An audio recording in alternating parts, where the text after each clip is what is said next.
Hey everybody, Peter Zeihan here, coming to you from Colorado, where we just had our first big snowstorm, 9 inches and counting.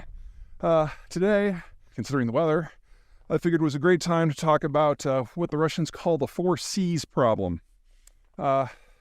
Most countries who have navies that are worthy of the name have a relatively limited frontage, or it's insulated from other land power neighbors, and that allows them to float a navy that can then sail whenever they need it.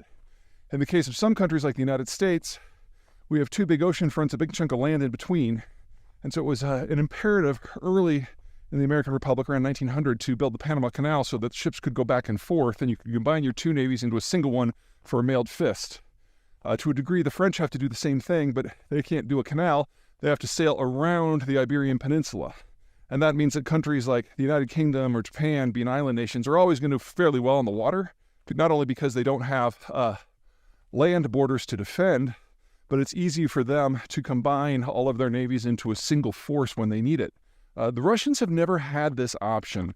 Russians are obviously heir to physically the largest country on Earth and largest country in history, but they're not able to combine their naval forces, so they have 4Cs.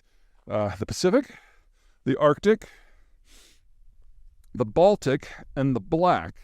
And because of that, other countries that have found themselves fighting with the Russians have often been able to defeat the Russians in detail, with the Japanese being the quintessential example. In the Russo-Soviet War of 1904-1905, the Japanese decided that the Russian territories in China were ones that they wanted, so they sailed over there and smashed the navy, and the Russians spent the next almost year, 6 months to a year, sailing the rest of their navy from the European theater all the way around Asia until they could get there to try to take their territories back, and the Japanese destroyed all that too. So in two battles less than a year apart, the Russians lost everything because they couldn't combine their forces into a more capable force. That's even before you consider that the Russians have tended to be a technological laggard on all things naval. We're seeing some version of the 4Cs problems today. The Ukraine conflict is obviously happening on the shores of the Black Sea, one of those four bodies of water, and the Russians reinforced the Black Sea fleet in the days and weeks leading up to the war so they'd have more punch. But now that Western weapons have made their way into Ukrainian hands, combined with some very clever garage projects by the Ukrainians have been able to sink the majority of the major surface combatants, including the flagship. And what is left of the Russian Navy, if it was going to dock in Crimea, which was originally the Russian naval base, going back to the Tsarist times, they're all in range of Ukrainian weapons, and so the Russians have had to basically close down their naval base and their primary shipyards and move everything further east to the other major port they have, which is Novorossiysk, which doesn't have the dry docks, doesn't have the service capabilities, doesn't have the ability to build ships. Other problems are that the Russian activities in Ukraine have prompted Sweden and Finland to join NATO. Now, Sweden and Finland control the majority of the sea frontage on the Baltic Sea, with the second largest chunk of territory in the Baltic Sea controlled by countries that were already in NATO. And so now that Finland is in and Sweden's going to be in a matter of weeks, the Russians will basically have this tiny little chunk of territory in a place called Kaliningrad, and the frontage that's in the general vicinity of St. Petersburg, and that's it. So less than 5% of the frontage. And in order to get out to the open sea, they have to sail by, 1, 2, 3, 4, 5, 6, 7, 8, 9, let's call it 9 NATO countries, and then you're in the North Sea, which is also a NATO lake. So basically everything that's in the Baltic Sea now is written off. It's a loss. And that just leaves the fleets that are in the Arctic Ocean, which have been depleted because they sent ships onto the Black Sea, and then off in the Pacific, which are way off by themselves.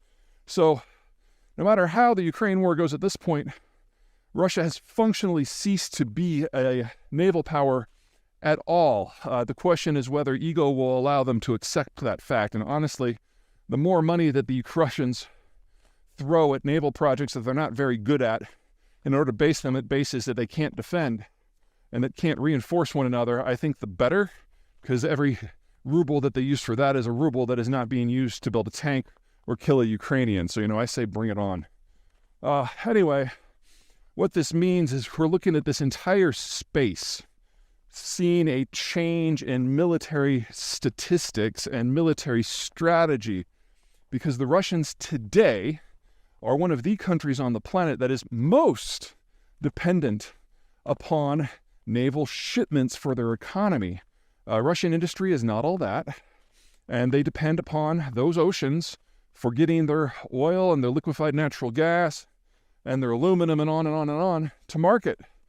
And they've now found themselves in a position where they are utterly incapable of projecting power on the seas in a local basis, much less a regional or a national one. And so when the United States and Europe decide that it's time to really shut down the Russian economy, they're going to be able to do it at sea with ease in a matter of days.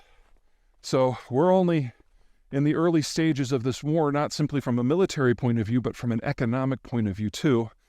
And it's time to start preparing for what comes next, and that is a world without any Russian commodity exports. Okay, it's starting to get cold. Okay, I think that's it for me. See you guys next time.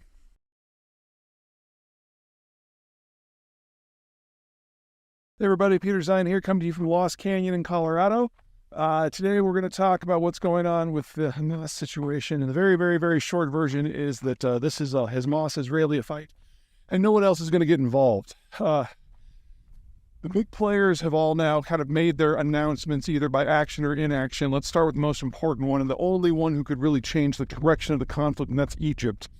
The Israelis had been hopeful that they could convince the United States, the United Nations, anyone with a pulse, that the solution to this problem is just move all of the Gazans out of the strip and into the camps, or into tent camps in the Sinai. The Israelis have been trying to move the Palestinians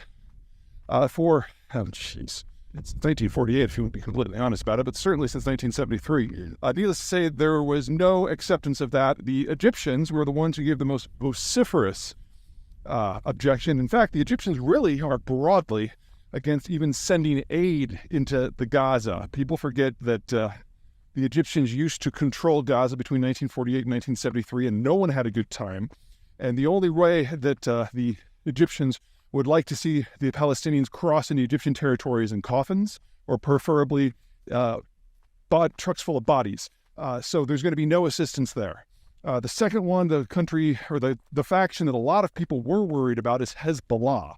Hezbollah is a Shiite Arab militia that operates out of southern Lebanon in particular, and they have had a number of scrapes with the Israelis in the past, and they have a very powerful paramilitary force and a lot of rockets that every once in a while they rain down on Israeli cities. And their leader, Nasrallah, gave this really fiery speech where he's like, go, go, go, resistance, fight the Jews, and all that. And we're just going to stay here and everyone have a great day. Hezbollah has a lot to lose. This is clearly a Hamas operation. They've been clearly preparing for it for some time, and Hezbollah has not. There was no coordination whatsoever. And so they're certainly not ready to move. And even if they were, I really doubt they would. They've got different backers. They've got a different religion. They've got different approaches. And at the end of the day, Hezbollah's got a lot of what it sought over the last 50 years. They are part of the government in Beirut now, and that gives them a seat at the table in a way that they've never had before, no Palestinians have ever had before. And they don't want to give that up, especially since they're not the ones who lit the fuse on this particular conflict. Now, Hezbollah does have a sponsor/ally in Iran, and that's kind of the third country in question here. And kind of like Nasrallah, the supreme leader of Iran recently gave a speech, and he again, rah, rah, rah, fight the occupation, kill the Jews, blah, blah, blah, blah, blah. But Jews, if you don't attack us right now, we're going to reciprocate. We hate you, and you should all die, but not by our hand and not today. So they're going to be cooking off some low-risk things. They're taking some pot shots via their proxies in places like Syria at American bases. So far, CENTCOM, which is in charge of American operations in that area, has said that nothing has happened that has generated noticeable, meaningful casualties or damage. So the need to respond in the United States is relatively limited from a military point of view. And the Iranians certainly aren't going to risk a broader confrontation with the American Navy and the Gulf, which is like their sole source of economic income now, in order to defend a group that they have publicly denounced as apostates and animals and are worthy of only destruction. So they found it useful maybe to nudge Hamas into this on a timing issue. But at the end of the day, they're certainly not going to bleed for them. Okay, that's it from me.